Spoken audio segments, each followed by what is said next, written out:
Aysun Öz'le Baş Başa'dan merhabalar. Bugün benim çok sevdiğim, enerjisiyle bulunduğu her projeyi renklendiren, onu farklı bir yerlere taşıyan sevgili Derya Alabora bizimle birlikte. Derya Hocam hoş geldiniz. Hoş bulduk. Ne güzel yine birlikteyiz. Evet.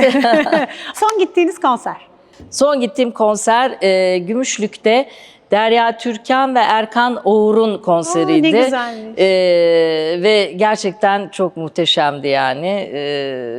Hala ya bazı konserlerin tadını unutmazsın ya. Evet, evet. Böyle ve de şeydi. Küçük bir bahçedeydi ama hatta sonunda şey dendi, yani sanki muhteşem bir konser dinleyicisi vardı içe. Kimse çıt çıkartmadan böyle dinledi. Çok güzeldi. Böyle mistik bir tarafı da oluyor. Evet öyle ya, olunca. çok İki hoştu. isim de çok doğayan Çok, isim var. evet, Çok severim evet. ikisini de. Gitmek istediğiniz bir konser var mı? Şuna da gitsem önümüzdeki zamanlarda ne güzel olur diyebileceğiniz. Gitmek istediğim konser, ben yıllar önce bir Antalya'da açık havada bir Sting konserine gitmiştim ve tadı damağımda kaldı. Yani bir de onun böyle bir yakışıklı da bir adam. Böyle bir şey ayaklarını çıkarıyor, üstünü çıkarıyor falan filan. O sırada da bende bir dürbün vardı elimde ve bütün kızlar benden dürbünü istediler ama benim elimdeydi dürbün. Öyle bir konseri tekrar etmek isterim yani. Ne güzel. Bu arada dürbün ne? Opera dürbünüyle konsere gitmek çok Biraz çünkü mesafeler uzun tabii. olduğu için tek dürbünümüz vardı ama ve o sırada bendeydi dürbün. çok iyi fikirmiş. Son gittiğiniz sergi. Sergi, Harun Antakyalı'nın sergisine çok güzel. gittim. Çok severim. Bende de bayağı bir eseri vardır. Onun o böyle eğlenceli buluyorum renklerini, dünyasını, anlattığı şeyleri falan. Evet. Gerçekten çok değerli bir insan. Bir de o da epey oluyor gideli ama Hollanda'da, Amsterdam'da Van Gogh'un bütün eserlerinin toplandığı bir sergi vardı ki olağanüstüydü gerçekten. Yani. Ben de onu kaçırdığıma çok üzülüyorum. Evet. Hatırlıyorum o sergiyi. Ben yetişememiştim. Ama inşallah bir yerlerde yakalarım Yakalarsın. yine. Tabii koleksiyon da yapıyorsunuz bu arada. İyi yapıyorum. Evet, bir koleksiyonersiniz. Evet. Başka neler var o koleksiyonda?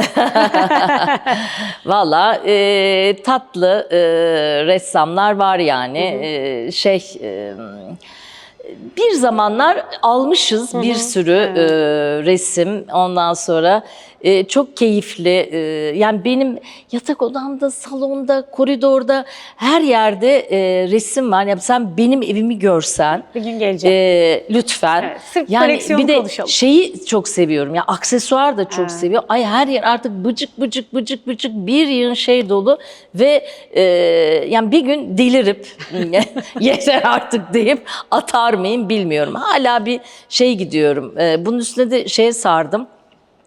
Maket yapımına. Ne güzel. Böyle onları ufak ufak böyle yapıyorum fakat koyacak yer yok evde. Neyse Öyle belki bir gün böyle onlarda müze olma yolunda. bir yavaş yavaş ben hayattan uzaklaşırken evi müze yapabilirim yani. Hazır müze demişken favori bir müzeniz var mı sık sık gittiğiniz, çok sevdiğiniz? Yani sık sık gitmiyorum ama tabii ki hani Tate, Louvre tabii müzeler ama ben yıllar önce Cüneyt Özdemir bir program yapıyordu. Kafka ile ilgili ben de bir şey yapmıştım. Bir program hazırlamıştım orada. Ondan sonra ve Kafka'nın müzesine gittim. Bir de tabii böyle çok öyle bir program sunarken iyicene araştırıyorsun. Özellikle Kafka'yı çok severim yani. O enteresandı benim için. Yani o Kafka'nın dünyasına girmek, o sokaklarda dolaşıp onun müzesini görmek falan filan. Güzeldi yani, güzel bir duyguydu. Evet. Antik şehir gezer misiniz? Bayılırım, Kahverengi tabelalar. bayılırım gerçekten. En son gittiğiniz ya da gitmek istediğiniz? En son Frankfurt'a gittim ben. Yani antik bir şehri yok orada ama mesela Bruges falan çok güzeldir. Yani o Ve böyle yaşayan eski çok şehirler onlar, tabii eski şehirler çok hemen galiba o eskinin enerjisi beni çok cezbediyor yani oluyor böyle bir yok oluyorum içinde şehirlerin ama bir de Prag'da bence olağanüstü bir şehir. Yani Kesinlikle öyle. o zaman böyle Kafka'nın dünyasını anlıyorsun. O daracık sokaklarda böyle kocaman evler, dar sokaklar, ufacık insan. Evet. O Kafka'nın kendini böcek hissetme hali ve ufacık hissetme hali. Evet, yani o görkemli binalar gerçekten insanın kendini öyle Küçük hissettiriyor. minicik oluyorsun orada. Bir de onların o daracık sokaklarda Avrupa'da gezerken o yıllar önce yaşadıkları yani reformlar, rönesanslar, yaşadıkları savaşlar, Tabii. birbirine girdikleri zamanları o güvenlik nedeniyle o yan yana durma hali ya da sıkışıklık halini de çok iyi hissediyor insan. Ay çok acayip. Yani bu şey değil mi, ne kadar garip bir şey. Yani kaç sene önce yapılmış binalar, binlerce yıl önce, ama bu gotik mimarisinin o muhteşem eserleri falan filan. Yani garip bir enerji sana da geliyor. Geliyor. Sanki bir göç ediyor gibi oluyorsun yani Evet, oralara. evet, aynen, Enteresan aynen. bir duygu. Ve o tüm taşların içerisinde ya da o binaların içerisinde zamanın ruhu var. Ay taşıyorlar. kesinlikle. Kesinlikle Ben onu var çok yani. hissediyorum Kesinlikle gerçekten. var. Kafka dediğiniz zaman sevdiğiniz yazarlar, favori şairleriniz. Kafka'yı çok seviyorum. Jean Genet'i çok severim. Tabii ki Dostoyevski. Galiba biraz şey seviyorum ben, sert şeyler. Biraz Kafka'dan, hayata Dostoyevski'den dokunan, belli. yani sert hikayeler seviyorum. Şeyi de, yani mesela Rus klasiklerin hepsini çok severim. Çünkü bence çok önemli bir şey.